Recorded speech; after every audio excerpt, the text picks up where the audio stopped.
Heyo, you're tuning into Toasted Time, where I cook your time with some Reddit stories. Right now, we've got Emma the A, where Opie does not allow his sister and her children to live in his house.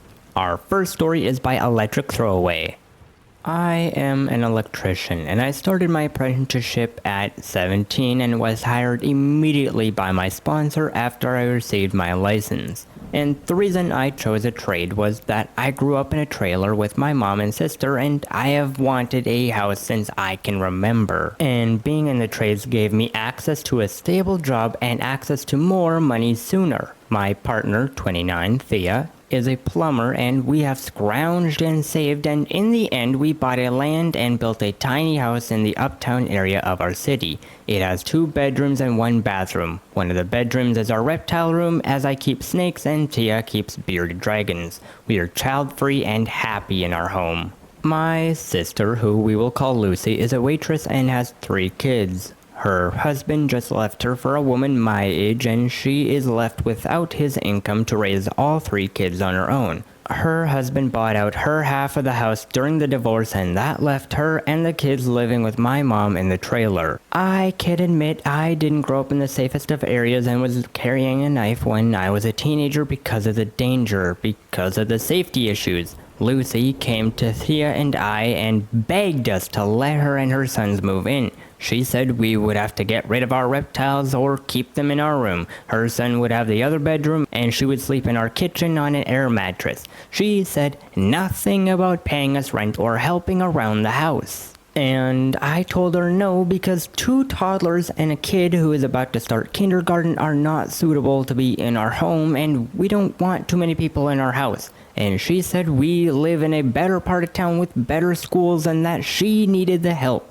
I told her we don't have the room and that I was sorry, but I could hook her up with some journeymen I know, and she could get started on an apprenticeship that pays better than her current job if she needed extra money. And she called my job and Tia's job dirty blue-collar trash and left our home. She posted about how we wouldn't let her stay, and now my relatives are messaging me about how could you let a single mother with 3 kids be homeless? Or how they're your blood, and you owe your sister better than that. I feel like a complete a-hole, even though Tia told me I have every right to not want them in our house. Am I the A? Ain't no way. Ain't no way she is making less money and calling blue-collar jobs trash. How do you have that much gusto in yourself to say that? You are making less money than the person who is no longer living in a trailer house, and you're still calling it blue-collar trash. What? I mean, dirty blue-collar, I get that, because, I mean, a lot of blue-collar jobs are dirty, you know, plumbing or doing an electrician stuff. You have to get down and dirty, but trash? Really? That word? You want to use that word to define a job that you are making less towards or making less compared to? How can you use the term trash in that? You are trailer trash. You have 3 kids with a dude who so badly didn't want you that he outright paid for your half of the house. You are trailer trash, and calling someone who is living in a better place, having a better job, making more money, blue-collar trash. How does that work? Someone tell me that down in the comments. How does that math work? Anyways, in my opinion, no, Opie, you are absolutely not the a-hole. What are you talking about? Lucy's a moron. You should kick her to the curb and not bother about her and just continue on with your life. What? Oh, that was so stupid. Our next Reddit post is from Informal Spy. So, my sister is pregnant with her first child with her husband, or my brother-in-law. They recently found out that they're having a boy, and everyone, including me, are very happy. However, they have had a big fight recently because my brother-in-law wanted the son to be named after him. I don't know if they meant literally just his name, or if they're planning on adding a junior, or have it an inspired nickname, but the point is that he wants the boy to be named after him.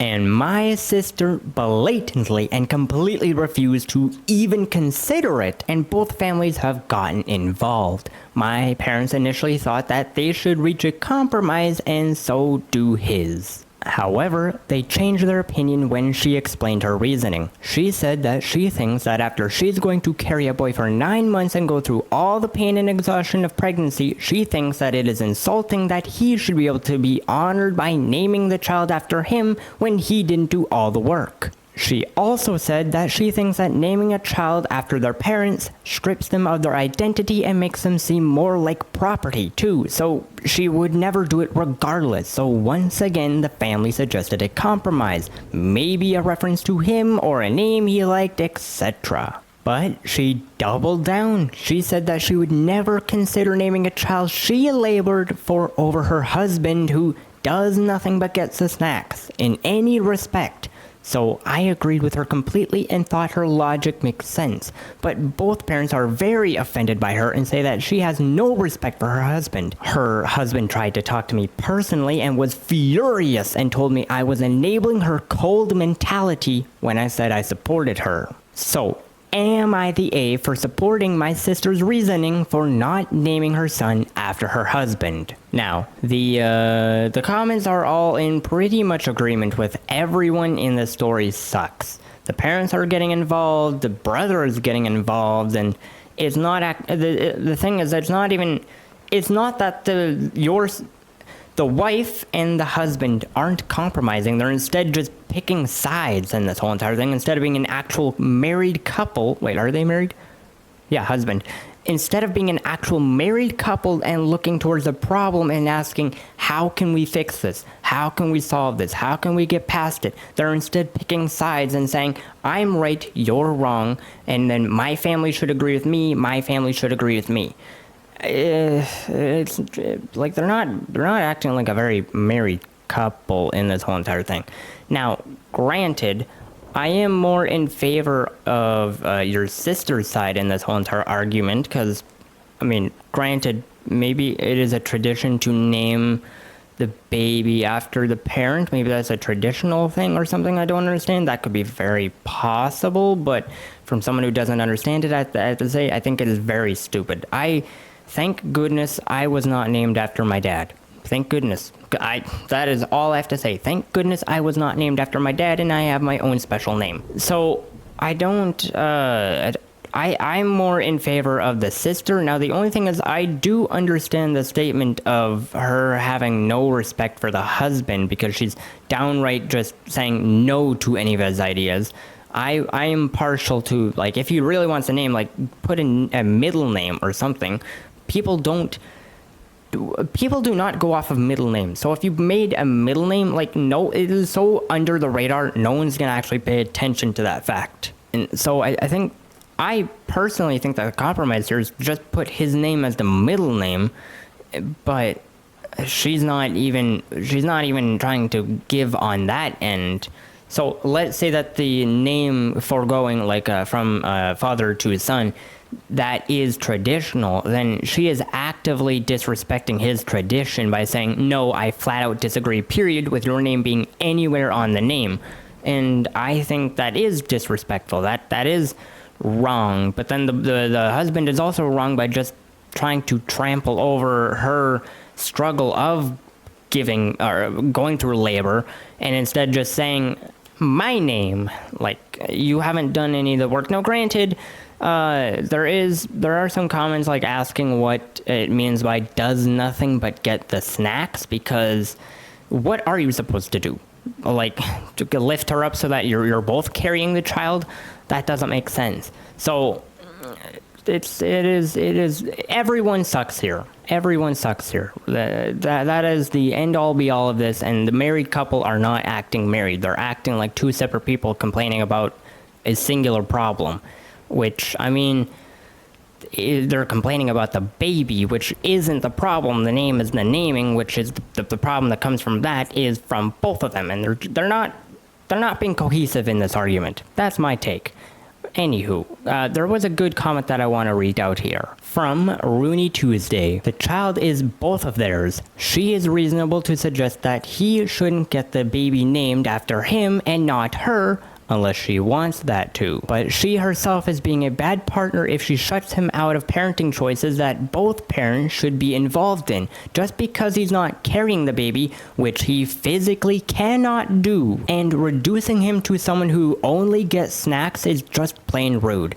If she thinks he's unsupportive, then she needed to have that discussion with him a long time ago, not wait until after they're pregnant and then hold it against him by being petty and using their child as the means to do so. And then it appears that some people are confused with what Rooney Tuesday says, so then he made an ETA. Some of you are confused. I am not saying the sister is wrong for not wanting to name the baby after her husband.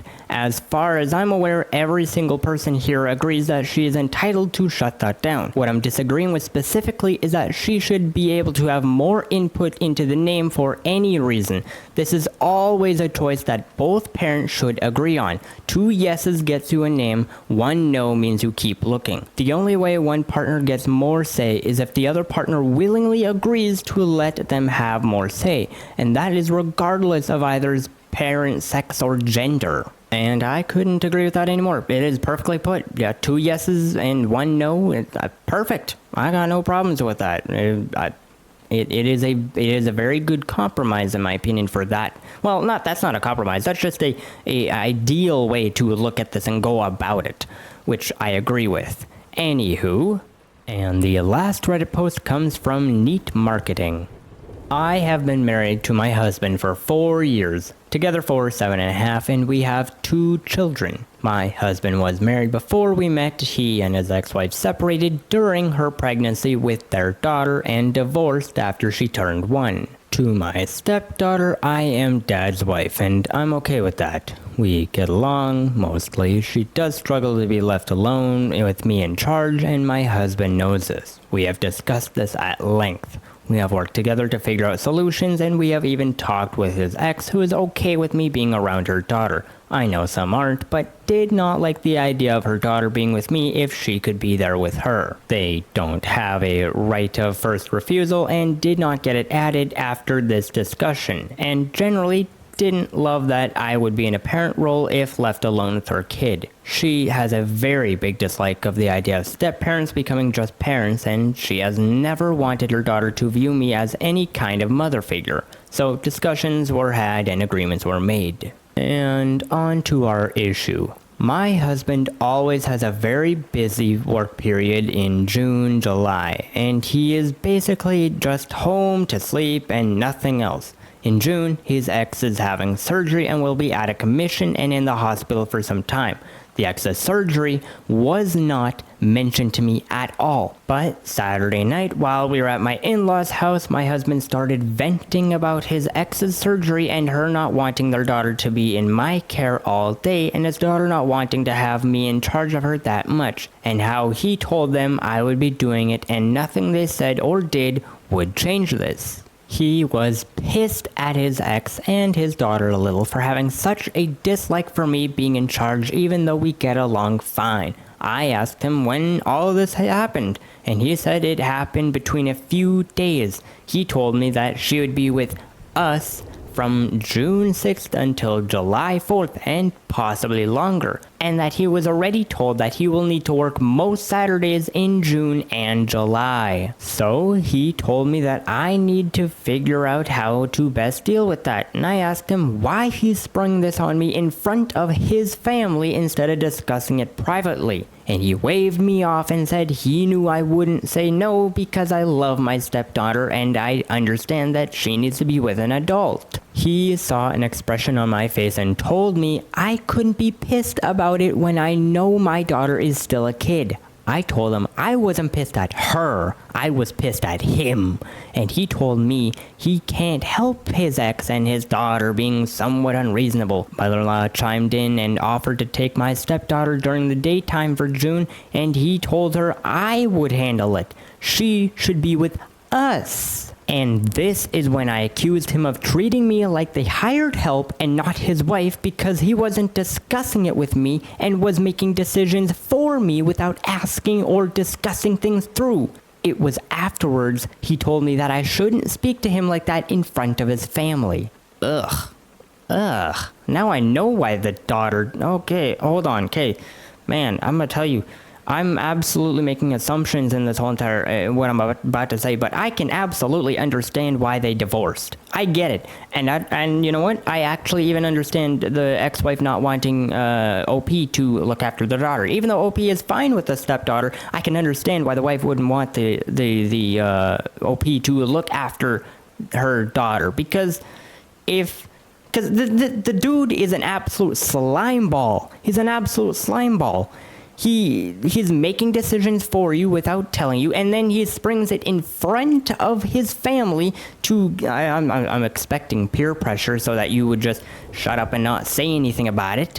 And then when you go against that and you say something about that, he then complains about you talking about that, speaking to him in that way in front of his family. No, dumbass. You should have said this before meeting your family. What? Oh, he's such a slime ball. Oh, he is. I hate it. I absolutely understand why I mean, granted, I don't know what the whole entire interminglings between the wife or the ex-wife and the husband are, but I understand currently as it stands, I completely understand why they divorced because he's a slime ball. He sucks. He actually just sucks. He's making decisions for OP when OP's not even in the mix. He is... Oh, I hate him. I think you get it. My opinion is OP is absolutely not the A. But the husband, holy cow. Can I just tell you real quick? Who wants to bet a divorce is in his near future again? I'm raising my hand, because, man, that is crappy behavior. And then he's actively putting the word us in there, which OP does make note, so OP does notice the us term in that, as if he's going to be there to look after the child as well. He's not. He's going to be gone working. I hate him. He's manipulative. He's absolutely being manipulative in this. And he's just a slime ball, and I don't like him. So, once again, OP, not the A. However, the husband absolutely is the A in this story. He sucks. He sucks. Let me know what your thoughts are down in the comments. But, anyways, well, that is about it for those stories today. But if you enjoyed, please like and subscribe to become a fellow bread bag. But aside from that, I post 2 new videos every day, so I hope to see you next time toasting session. But until then, have a good one.